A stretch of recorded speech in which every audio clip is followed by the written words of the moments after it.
tournament. Reminder that it's patch 7.16.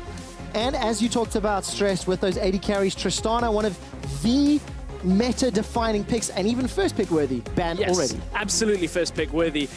It's a ban we're going to see throughout this series very commonly, as is the Poppy. A lot of people maybe tuning in for the first time to watch these teams will be confused. Ruin is a Poppy player. We saw it in the promotion tournament first round, worked very well. So taken off the board, here goes another 80 carry, and for all the talk Mini Trupax had about being banned out, it's actually Giants taking away these 80 carries. Of course, we're on 7.16. Caitlyn, a little bit nerfed, but still very much a threat. Yeah, seeing her still, despite a lot of whispers that maybe she'd been gutted, doesn't change how annoying she is with her range. Regardless, another 80 carry removed from the pool, so in terms of all the 80 carries with dashes and self-peel, Tristana's gone, Kallista's gone, Lucian's gone. Where does this go for Schalke? So we've got a lot of junglers like Elise available here as this first rotation if Schalke were wanting to look that way. The Lucian was a pick that Jizuki struggled with against NIP last week. So it's a mid lane ban taken away now from Cadril. Obviously does have impact down in that 80 carry as well. Yeah, and of course with more of those ADCs not being able to jump out of engages, Jarvan always goes up in priority, something that we saw come to fruition in the LCS a lot last weekend. So Jarvan for Schalke, Galio, Elise for Gilius and Ruin, most likely, but could go mid. We have seen so many Galio bans on 7.16 already because of how strong Galio can be now that the matchups are a little bit weaker on the other mid laners that got banned. You look at the Orianas, the Syndras of the world that had these nerfs, on 7.16. Now we're going to have a scaling mid lane matchup as Cadril is locked in the Corki, and this favors Cadril's playstyle very well. Deficio was talking about it. He has more faith in the later game out of Cadril than he does out of Jizuki, so I think this is now an interesting test to see how late these two teams go. Well, this Corki's been very good for Cadril. 5-0 this split. His KDA, 26 kills, 5 deaths, 28 assists. Phenomenal statistics. Going to round out the damage dealers for Schalke with that Xayah. Yeah, and of course, the Corki for Cadril is one of these champions he can move between lanes very easily and effectively on, have a lot of impact. Caitlyn for Mini Trupax makes a lot of sense. Even with the nerfs, it's a champion he can farm up through the early game. Maybe get a little bit of focus from Gilius down in that bottom side is something we've come to expect. And then have late game damage. This guy had 5 items at 32 minutes into the game last week on Caitlyn, and it meant nobody could stand in front of him. Yeah, I'm really glad you bring up that Gilius showing up in bottom lane trope, because it has been something that Giants have done several times. Even though traditionally you don't necessarily need to help a Caitlyn out in lane.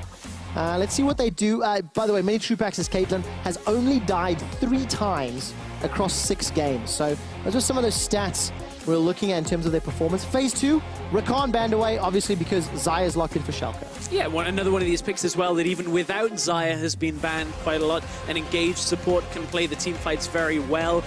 Easily utilizes the coin that we've seen, but we haven't seen any emphasis now on the Jannas of the world. We've started to see Lulu crop up a little bit around the globe as teams have been playing on 7.16 a little bit more, so I wouldn't be surprised to see that be the angle we see both of these teams end up going. Okay, let's see whether we get those Ardent Sensor rushes, which we've talked a lot about. Sejuani ban throws me off a little bit, with Elise already being locked in.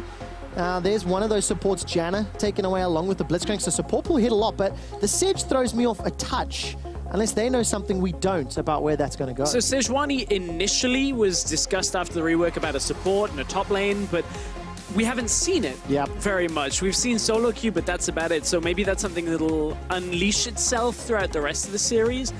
I wonder whether that is a little bit of pressure here at this point, where you're used to looking and saying, okay, well, Sejuani's a good champion, so let's ban him away. It's one or the other, yeah, right? Exactly. It's either a mistake or they know something. Yes, I guess we will find out as the series plays out. There's the Lulu you talked about, Stress, and to round out Schalke's composition, give themselves some more poke with that Jace and the Alistair. So a lot of range damage, a lot of squishy targets as well. How do Giants complete their comp? Well, now we get to see where Giants end up going. They need a little bit more on the engaged side of things. When you look at, they've got an Elise for a Cocoon right now with a follow-up from Galio. If they can get somebody else that can come into the fight, the likes of a Renekton, a Camille that can lock down another target, that would give them more options to get into the fight. Would also give them a side lane presence. Of course, we know Jace will be in the... wait. Yeah, it's Javan jungle. Sorry, that took me a second to piece it all together at that point. Yeah, Jace is up in the top lane, Camille into Jace. All right, so what do we think then of the Giants team composition here? Ruin, definitely a Jarvan main, definitely played a lot of Rumble. This will be the first, Gnar, and then some of the carries. So this is the first time we're seeing him on the Camille. What do you think into the matchup against Smitty J? I think at this point, Ruin is banking on having the later game presence out in that side lane. He's going to concede the laning phase unless Gilius can get up to the top lane. And at that point, they need Ruin to be such a strong facet in the side lane, because with the Galio in the mid lane, the Caitlyn that's waiting for damage on the bottom lane, there is a little bit of a risk at play in the Giants' composition. It needs to go later on into the game before they can get themselves rolling. On the other side of things, the composition from Schalke a little bit more rounded, but still good scaling here. It's not like Giants get to the late game and they win, right? You've got a Xayah, you've got a Corki, a lot of poke threat with dive on top of it as well. Jarvan Alistair goes hand in hand. Oh, it's going to be such an interesting game to play out. Schalke's comp maybe comes online a little quicker, like you were mentioning, Stress. And I want to see how coordinated they can play with this Jace. Not being that traditional front line. So this is for a spot back into the European LCS. Schalke knocked out last summer, where they have been in Challenger now for the entirety of the 2017 season. In spring, Giants were knocked down to the Challenger Series, and they've never looked better. I'm not going to keep ramping up the hype because we do have a very brief pause.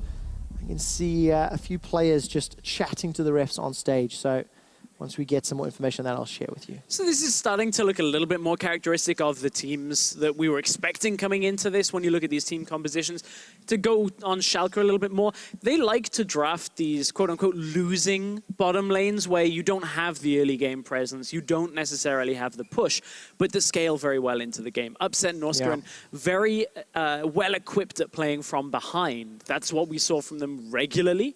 We did see them start to move a little earlier in the game with the Varuses of the AD carry world, but still, I feel like this is where they'll be the most comfortable, and I think that's why Schalke drafted this way.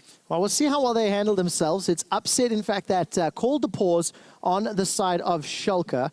It is a query regarding the masteries and runes that were loaded up with. Upset believes he may have loaded with the incorrect one. So while our league officials and referees check the footage back and double check exactly what he has loaded up with, we'll get back to you with a review. But like you said, a little bit of those nerves, a little bit of the pressure. Now, luckily for both of these teams, it's double elim and they're in the upper bracket.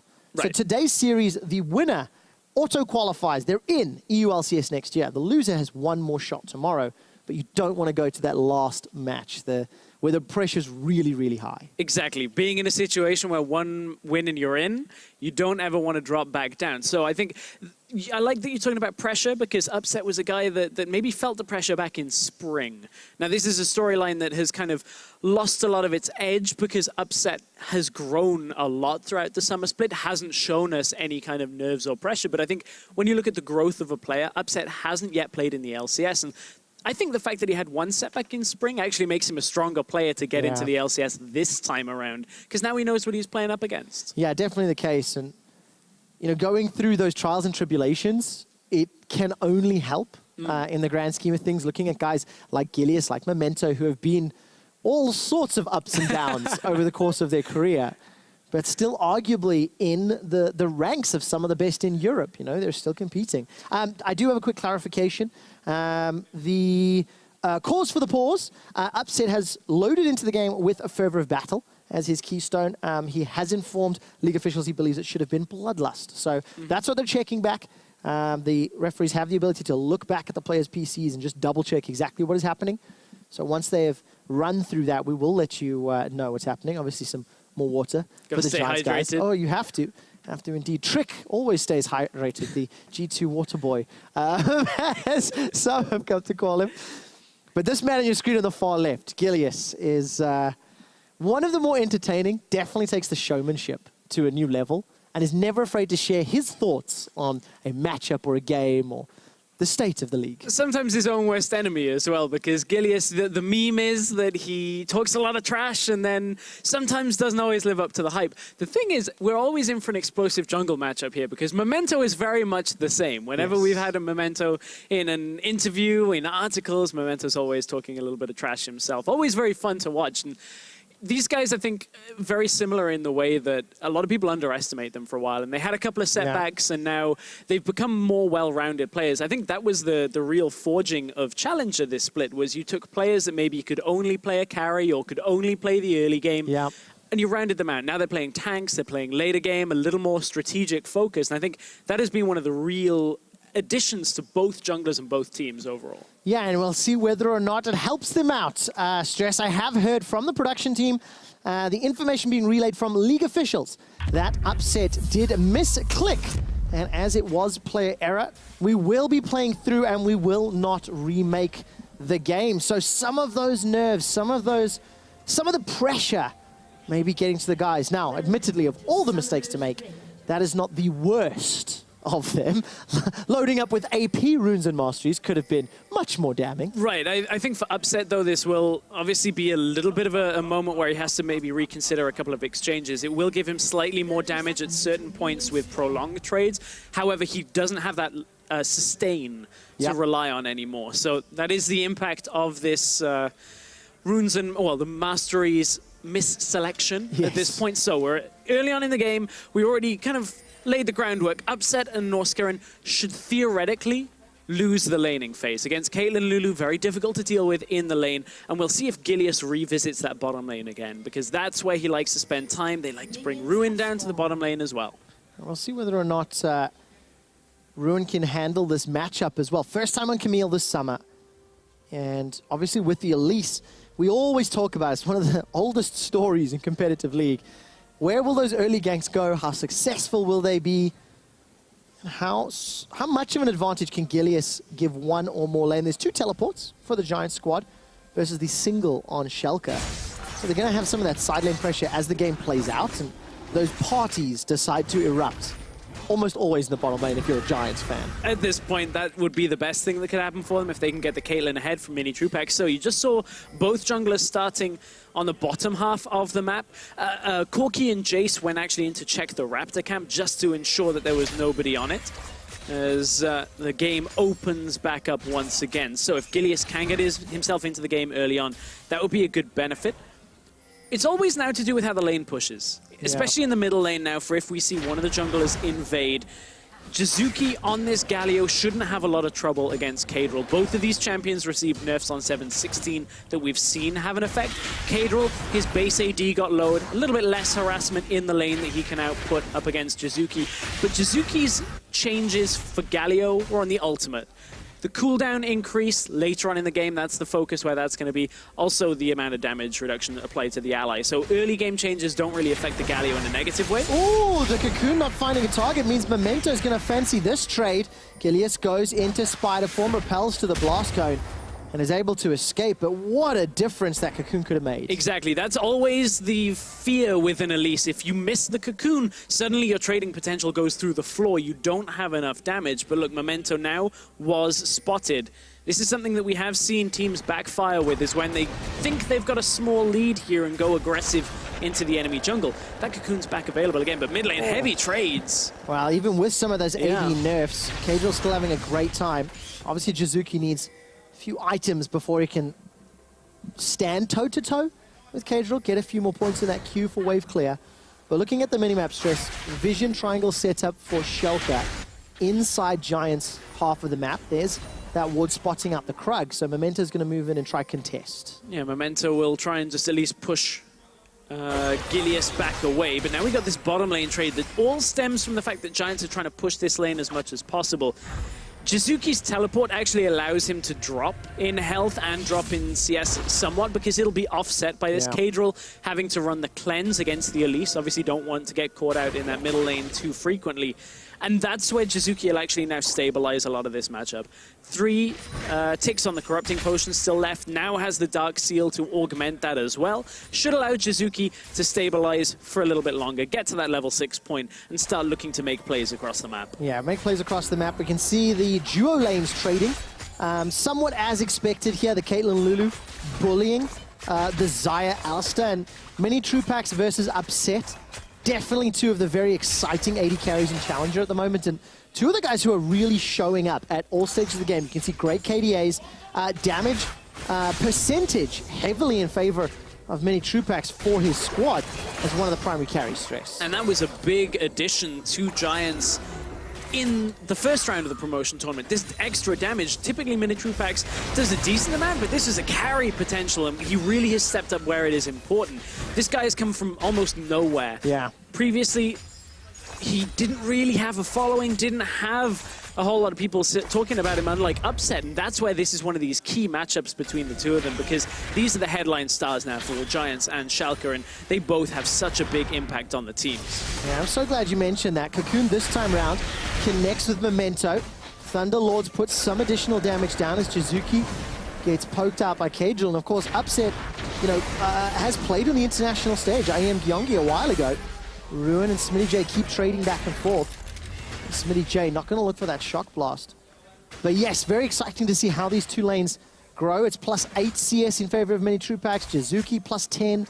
That teleport helping him out. And the laning phase has started exactly as expected in terms of the matchups. Yes, the one we haven't discussed a little bit more is the top lane matchup, and I think we have to switch focus over to Schalke for now and talk about Smitty J, because this is a guy a lot of people put down. Coming into the matchup against Kikis, said no, Kikis will take the edge here. But this is a guy that dominated Kikis, even with Amazing spending a massive percentage of time up in the top lane in their series against Mysterious Monkey. Smitty J just outperformed and has been such a good threat on Schalke's side that he has been able to open up games. Mid lane is where the real threat now is. Oh, a real cheeky juke from Jizuki. Uses that Justice Punch to sidestep the knockup. Really just cool, calm, collected. Not worried at all. And to go back to that Smitty J point, I mean, he has been one of the primary carries for Schalke for a while now. Yeah. And showed up big time last week in the series that went all the way to 5 games. Yeah, of course, pulled out the Jax a couple of times in the matchup. Side lane threat was very empowered by Schalke. Now you look at this matchup, Jace into Camille. Jace will have the early game impact. I'm now interested to see how this Bramble Vest affects the matchup, because top lane is where we've started to see more Bramble Vest than ever since it got released. This should reduce a lot of the damage that Smitty J is going to put out here and maybe make it more difficult for him to push. But a Bramble Vest alone won't give Camille the ability to push the side lane. You still need 2 items on top of this to really take control. So Ruin needs to wait longer in this matchup before he'll be able to push Smitty J back out.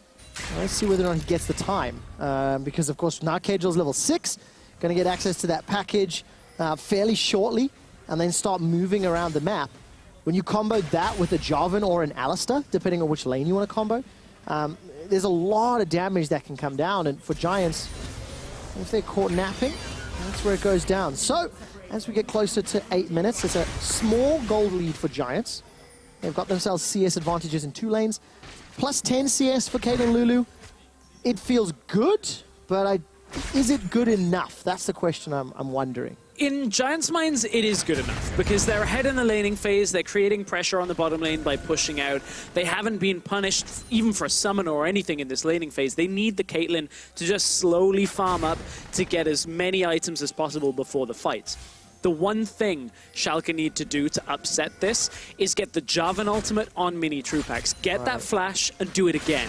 That's the key factor, is a lower mobility AD carry like Caitlyn must receive that kind of pressure in fights. Otherwise, Galio will peel, Lulu will peel, even Camille, if she comes to the fight, will be able to at least provide a front line. Let's see how effective mini true packs' 90 caliber net will play out. Unfortunately for Giants, it is a Cloud Drake as the first dragon. A lot of those Gilius ganks to the bottom lane then follow on to dragon plays. That's not the most valuable. Hearing a lot of calls as Gilius gets jumped on. He's going to be able to flash over the wall. Repels to the dragon and get dunked for first blood. Gilius was trying to get towards the bottom side, but look, Schalke just follow up, multiple flashes used, but they know it's all for this first blood. Now it gives them full control over the bottom side. You saw the wards that were already there to spot Gilius out. Giants play right into Schalke's hands. Man, that was just instantaneous flashes. Memento and Norskeren completely on the same page. So first blood to Schalke in the upper bracket here of the promotion tournament. Memento will go very low to Dragon, but will smite it for some HP and pick up the first Drake of the game at 929. while Ruin, with his Bramble Vest, still gets chunked down to 55 HP. Maybe without some of that extra armor, that might have been a whole lot worse for Ruin.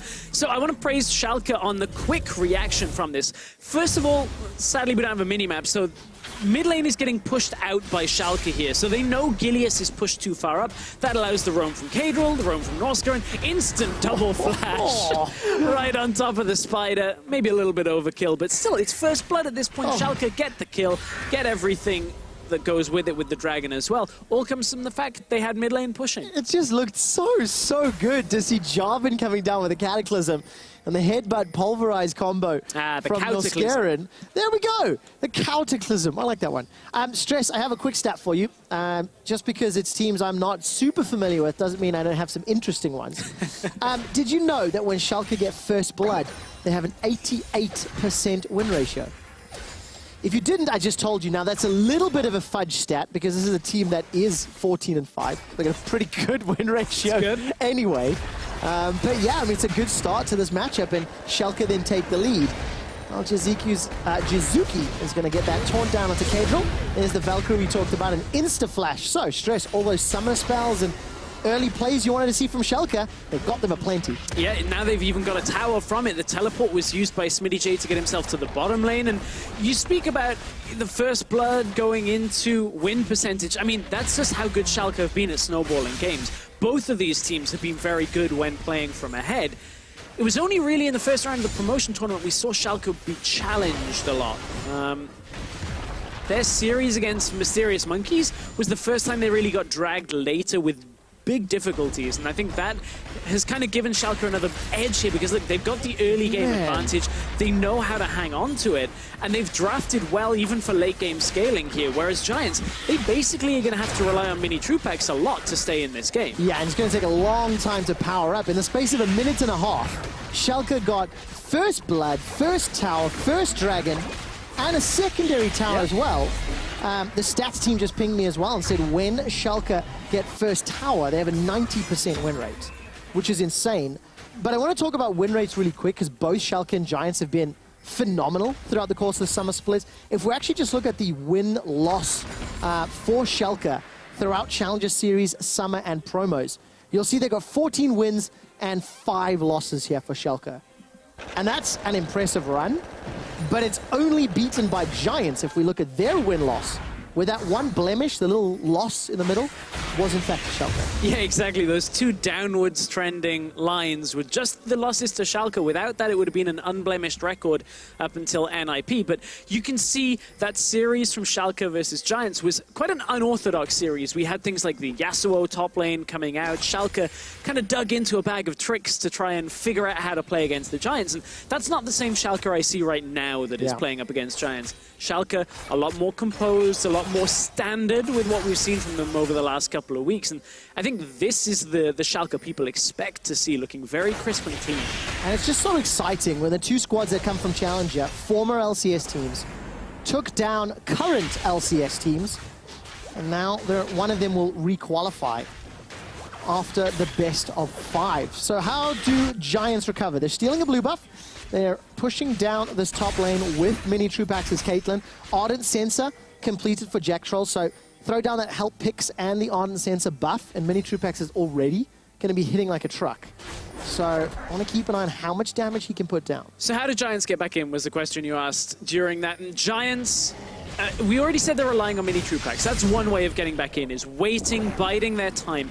The active play they can make here is try and crack mid lane tower, because if they have a lot of presence through the top half of the map, they can control the area around Baron very effectively. The problem is, here comes the engage from Schalke. They can see this play coming. All right, that's a catch onto mini Trupax. Great cocoon from Gilius. Cataclysm doesn't even come down. Memento's flag and drag read like a book. Minion wave has been cleared out, and the Rift Herald unable to take the tower down, but Giants get the first kill of the game. The back and forth from the Cocoons. One missed one earlier goes awry for Gilius and punishes him. One perfect one in this one now opens up mid lane as another attempt here for Giants, but without being able to get another kill, they're not able to crack further because Ruin does not want to use his TP. They want to maintain any kind of advantage in the bottom lane they can, try and farm Ruin back up into this game because he's going to be that side lane threat. This play was read quite a while ago already. Smitty J was on his way up from the bottom lane with Corki.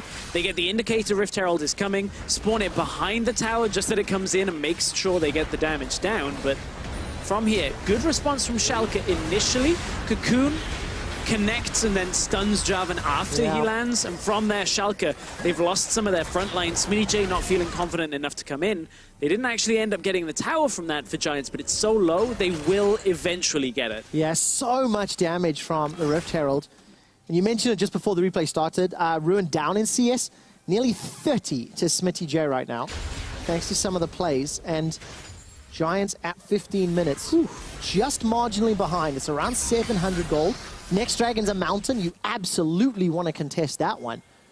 And let's see whether or not Giants will get themselves into a position where they can. But there's a 1,300 gold lead on Smitty J because of some of the gold he's had from towers as well. That's what makes this very difficult, is Ruin still needs more time. He's only at Tiamat, Ninja Tabi, and the Bramble Vest, so he's not confident enough to stand out in that side lane. And I wonder whether at this point the Bramble Vest is going to end up hurting him because it's delayed his build by 900. Like, it's good if you're against the Jace for a long time, but if you're desperately trying to get to 2 items, it actually does start to slow you down. I still think it will be useful throughout the game, but I wonder whether Ruin will be delayed because of it. And whether they're going to have enough time for it to be useful, right? On a clock, as Mountain Drake secured uncontested here, Norscarin an upset, keeping several members of Giants busy in the mid lane as that tower still stands. Ruin with the precision protocol trying to shove this wave down. No Sheen to speak of, no Trinity Force yet, and Ruin should be able to escape here unscathed. Just a little bit of chip damage. Second Dragon of the game to Schalke, and they're continuing to pull ahead. Yeah, Schalke continuing to get ahead. This kind of composition, very difficult to deal with when ahead. Ruin's going to have to try and get out flashes to get himself away. I know people will look at Schalke's composition and say, hey, there's a Bramble Vest there because everybody's AD. You've got to keep in mind, Corki is going to be that later game threat that deals a lot of magic damage. Most of his damage that comes through is magic damage. So even if you do stack armor, you've still got to deal with that Corki threat. Well, Corki threat indeed. Kadril almost picking up his Trinity Force, sitting on 1,000 gold, so should be able to finish that the next time he backs. Giants are going to look to trade towers. Jizuki in the bottom lane, Smitty J in the top lane, and actually Schalke a little bit unawares. They're going to lose mid tower as well. So it's a 2-for-1 trade in favor of Giants. Kadril's being dove, running fairly low on mana.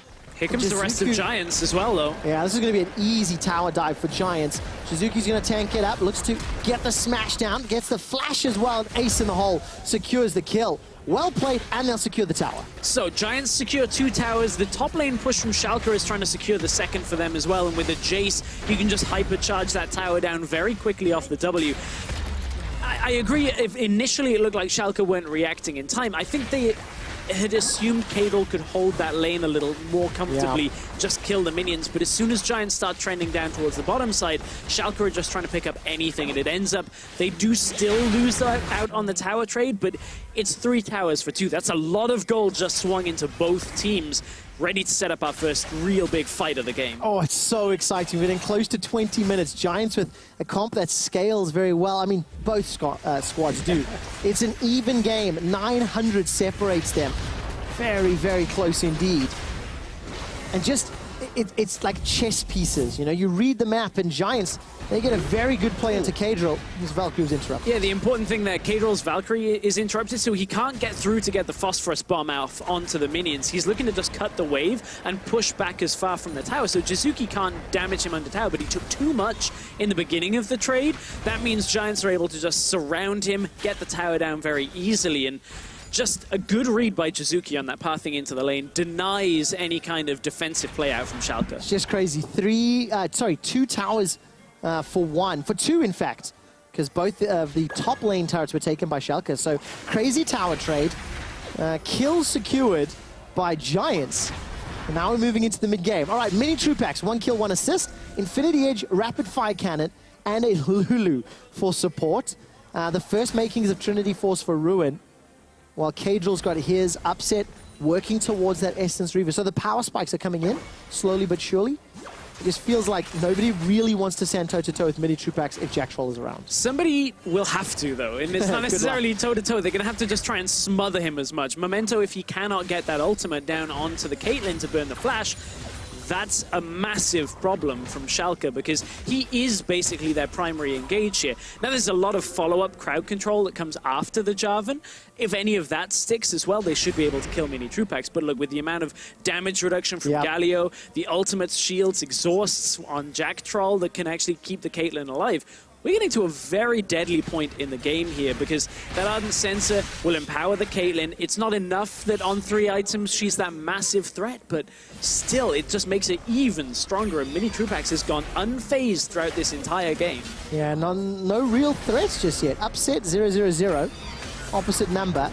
We're now getting to the point where Upset can start to add a lot of value. Got some great CC, got some kiting tools, and throughout the course of summer, Upset's team fighting has been very impressive, has been a reliable damage dealer for Schalke, following in the likes of Smitty J and Cadril.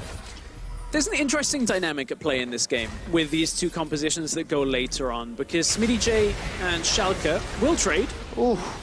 And all of that armor is not helping yet for Ruin. Not a lot yet helping for Ruin. But so, we're split up on the side lane. You just saw that Jace can easily take the trade now that he's got Black Cleaver on top of the Blade of the Ruin King. Schalke will do this for quite a while now. Push out both side lanes, try and drag a secondary member of Giants out while the TPs aren't there. And that means Giants' composition is split up. If Suzuki's not in place, if Ruin isn't able to get to a fight fast enough, then Mini Truepax might not have enough survivability. Giants want to try and kite back from a lot of fights with this Caitlyn keeper safe, but they don't have much primary engage themselves. It's a cocoon to try and land a pick, so they're almost waiting for Schalke to make a mistake in order to capitalize on it. Oh, such a difficult scenario to be in. We've seen when teams don't have initiation tools, how frustrating the mid-game can be, and that's very comfortably where we're headed. Yeah, very hands-off is how this mid-game portion is going to be. Unless Smitty J feels he can kill Ruin, that'll be the only one. The thing is, even with side lane pressure from the likes of a Camille or a Jace in this case, with 4 towers down a side, there's actually not that many easy or safe towers that you could push down. So, Stress, we're heading into the mid to late game. Which team's macro do you prefer? Now, not necessarily in terms of the comps, just historically and what you've seen. Schalke have been maybe a little more proactive at times, but Giants seem to have answers as well. I do like Giants when it comes to playing later. I know Deficio favors Schalke on the way they play, and I think both teams you can make strong arguments for. I like the way that Giants actually team fight and look to play out the rest of the games because they're very difficult to break apart when they actually have a composition that works for them. And this is the type of composition I think favors Giants in the late game. They put everything on the Caitlyn. They're able to just hold through fights, and that's why I think it favors them. But certainly, that's not a done deal. Yeah, no, it's absolutely not. You need one stray rocket, one root from Upset, and all of a sudden, Mini Truepax is a goner. So we're heading to 25 minutes, looking at the items. Knight's Vow, now picked up for Memento, to complement that Cinderhulk. Baron is absolutely going to be a possibility. Both teams have got really good damage, really good ways of taking that down relatively quickly, and a tank who can sit toe-to-toe with it. We are in a phase of basically ping-pong, though, because no side laner wants to push too far past the midpoint of the map. You can step to this area, but look, there's no wards for Cadril up on the top side through the jungle, so anybody could have been going there. Ruin could have been heading top side, which is why Cadril just backs away. He just gets a little bit more health and mana back and will resume control of the top lane when he actually has a safe moment to do so. The same will happen on bottom lane, although Smitty J, I say that, he just placed the vision for himself. Gilius catches Cadril. All right, Ace in the hole tags him out. Valkyrie gets to safety. Cadril did use the cleanse. Cataclysm comes down. Ruin buys a few seconds of time with a Hextech ultimatum and is shut down in his own jungle by 2-on-1. That was a lot used by Ruin, and we were just talking about how it wouldn't be up past the halfway point, but look at the wards that SmittyJ had placed. Ruin, although he's got the Trinity Force, is still not strong enough to fight against the 2.5 item Jace, and SmittyJ takes full control. This is the aggressive SmittyJ that we have seen in Challenger Series for the Summer Split, and it's showing up once again. Yeah, the SmittyJ that silenced all critics against Kikis, stepped up to the challenge and swatted him away. Swatted amazing away with him at times. SmittyJ's got a 60 CS lead. Quickly check how much gold he's sitting on. It is a lot, but I can't see the number right now. Currently 1,600 gold. Thank you, observers, for toggling that one. So he's definitely going to be able to complete next items and come back even more powerful. Here's a replay of how it started. So it just placed Vision up on the top side. He had the control ward in Tribush, saw Ruin coming into the lane, and although Ruin puts up a decent trade at first, SmittyJ just bashes him away, knows he has Memento on his way, and Ruin used ult and flash to try and get out of that. Now I can understand why you're trying to escape the situation, but now you've got no flash again. You're up against Jace, who wants to run right up to you. It's the same thing happening again. Oh no, look Ruin. Look at the mini-map. Oh, Memento's coming as well. Flash available, not even going to get needed. Cataclysm comes down. No, it wasn't even used, in fact. Just the knockback from the hammer. Another kill onto Ruin. Ruin didn't get over the wall to safety, couldn't get himself out alive, and that's the same thing now happening within 1 minute of each other. Ruin just walks back to the lane, walks back to die. And this is the problem that Giants are having, that Schalke are exploiting beautifully. Yeah. Giants only have 1 damage threat now. Schalke have 3, and they're able to take almost any fight that they want. And that is where Schalke have got this composition that just fits their playstyle very well, and they're doing well with it too. And you talked about a composition, talked about playstyle. Gotta say it, Gilius Elise, 0-1-1, did not see very many attempts. Actually saw him challenging and getting caught by Memento several times and losing out, but Memento played the early game well. Lots of deep vision, lots of challenges. And that's the difficulty with Elise when you do basically a level 3 around the Rift Scuttler, miss the cocoon, and you have to get pushed back into your jungle. You start losing ground, losing camps. You can't gank lanes as effectively. That's the problem with Elise from behind, is she is just a cocoon bot as it goes further on. Here is the attempt at a cocoon bot. Okay, Unbreakable Will comes out. Noskeren's ultimate saves his life. So despite the cocoon bot connecting with the cocoon, there was not enough follow-up damage to burn through an Alistar. So Giants continue to hemorrhage the lead. They're down 3 Drakes, and unfortunately for Schalke, the next one is yet another Cloud. Now, I say unfortunately, 3 Clouds and the ability to reposition between lanes, that's exceptionally useful when you are ahead and you're pushing this vision, much like SmittyJ is currently doing. Especially when you got the Mountain Drake on top of it as well. It means whether you're Baron, whether you're towers, whatever you're going up to, you will get there and punish it very quickly. Now, there is a couple of more hopes for Giants. Gilius, Cocoon does land. Remember, no Unbreakable, gets tagged up by the Glitzo Lance. Here comes the grand entrance from Jazuki, lands down. Featherstorm already used by Upset. No additional follow-up. Calls the blades backwards. Upset looking to sidestep. Ace in the hole is eaten by Noskeren, and the only summoner spells used, teleport for SmittyJ, heal for Upset. Giants were a little fractured on that exchange, weren't quite following Mini Trupax on his attacks early on. Here comes the attempt at the re-engage. All right, flash away from Jack Troll, the Winds of War, tagging up multiple members of Schalke. Do they fancy themselves a shot at the Baron? They know that they've pushed away Jack Troll. They know Gilius is low, and they're going for it. Yeah, Jazuki's going to try and get over the wall here, but look, Gilius is going to have to throw himself at this to try and steal. Not going to happen. Gilius goes down once again, and Schalke get Baron. They're looking to chase further. The Shock Blast from SmittyJ might be enough to take down Jack Troll, and it does! Snipes him from mid lane. Now in a 5-on-3 with Baron, Schalke are sieging. Yeah, Schalke going to be able to push for a lot of damage here. Remember, they had a big wave stacked in the bottom lane. That is now being cut by Ruin, but it's top side they're going for. Schalke trying to just close out an inhibitor tower here. Mini Trupax is so low. Man, SmittyJ is hitting shot after shot. Flashes forward to try and interrupt the heroic punch, or the justice punch rather. Manages to throw down the W to finish off the inhibitor, and they back away. So Schalke got supers in the top lane. They're taking down the turrets in the inner mid lane, and they have a 5,000 gold lead as we approach 30 minutes. Schalke had maintained a lot of pressure on Giants leading up to this whole passage of play that meant, first of all, Giants had about 1,700 gold on each of their carries that they needed to get back and spend, but Giants hit the cocoon, got almost baited by themselves into a fight that Gilius dropped low from, and this is where we pick it back up for the replay. Gilius low, he does get the smite off on Baron, and it survives on 129 health. Split seconds between them. Remember, there's a 2-level disadvantage in the jungle that goes in favor of Schalke, so that was such a close steal attempt out of Gilius. Mini Trupax, he takes the Shock Blast, but it's enough to kill Jack Troll on the side, and here's where Schalke are just going to be relentless. With the Baron buff, pushing on multiple lanes, Giants' only hope is Mini Trupax being in that team fight and putting everything on him, because he's got a lot of damage still, not even opting towards the Lord Dominic's, but still, he's the only real carry left in this game. Well, the man who does have Lord Dominic's is Smitty J, along with Ghostblade, along with Black Cleaver, along with Blade of the Ruined King. We're not even 30 minutes in, he's decided not to upgrade his boots because he's got 2 clouds. One of the few times it works out, but look at that, accelerated Shock Blast from the side. That tags up Gilius. Inhibitor turret will fall in the mid lane, and here comes the engage from Ruin. Puts down the Hextech ultimatum, flashes forward, but doesn't do a lot. Jizuki follows in with the entrance, and feathers thrown out, forward, backwards. That's the stun. Upset gets another for Schalke, and the inhibitor's exposed. 4 members down.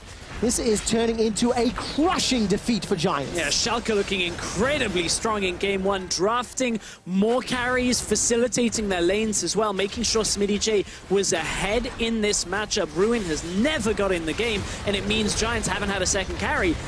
Not enough out of Mini Trupax and the rest of the Giants in game 1 to hang on. No, first rotation, Elise did not gank early enough. Last pick, not enough, and Schalke score first against Giants.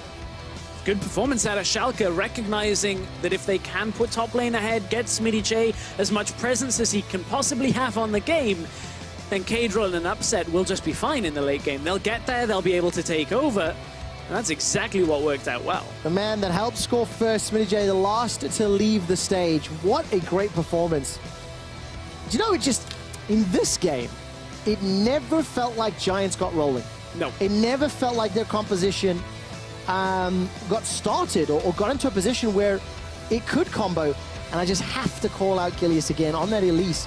Didn't find opportunities. Or was shut down by Memento. It's a little bit of both. I think a lot of that, yeah, it was shut down by Memento in the early game. And then when you have a losing top lane matchup, a scaling mid lane matchup, and a bottom lane that, while it is going well for you, is so far pushed you can't get things working. There aren't too many avenues available on the map. I think that's a game they'll look back and say, okay, maybe we pick the Renekton to win the top lane, try and take over, and then bring the Elise up. So it kind of was the composition, almost letting down the jungle strategy at the same time. And I think that's something they can fix for game 2. Yes, I agree with that entirely. It's something you mentioned, that the laning phase for the first 10 minutes, it played out literally as scripted in terms of the matchups.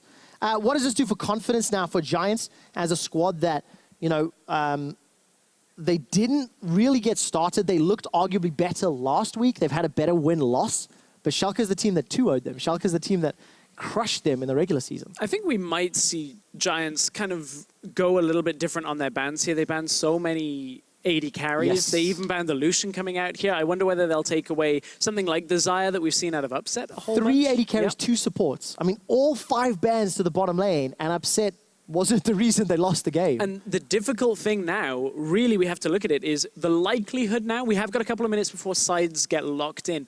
It's Schalke's selection. Right. Schalke will likely pick red side here. They will likely then pick for top lane and give Smitty J a good matchup. We saw it in their series last week, so that's what they're now dealing with. Yeah, that's right. Giants, they picked red side this game, but backfired. So Schalke, they're on their way to grabbing a seat back on the EU LCS. Here's Dracos and Deficio for more on game 1. Thank you very much, Quick Shot. The first thing that we want to take a look at is picks and bans, and specifically the strategy that Giants put themselves into, and that, of course, is going to come down to, as you mentioned, the Elise pick coming in defines a lot of what the team wanted to do in the early game. Martin, I know you had some pretty strong thoughts on it.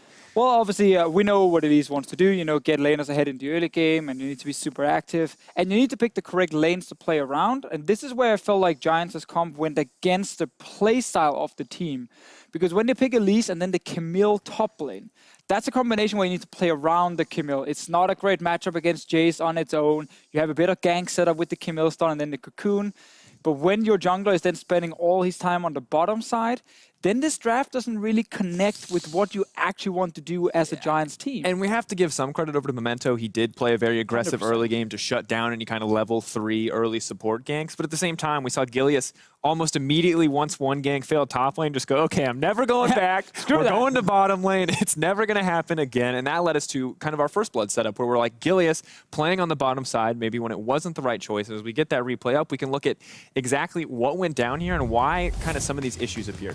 Yeah, so what's very important to look at is how up in the mid lane, just top of your screen, notice how it's the Corki actually pushing the Galio. This means Gilius does not have a free pass into the jungle because his mid laner can't follow properly.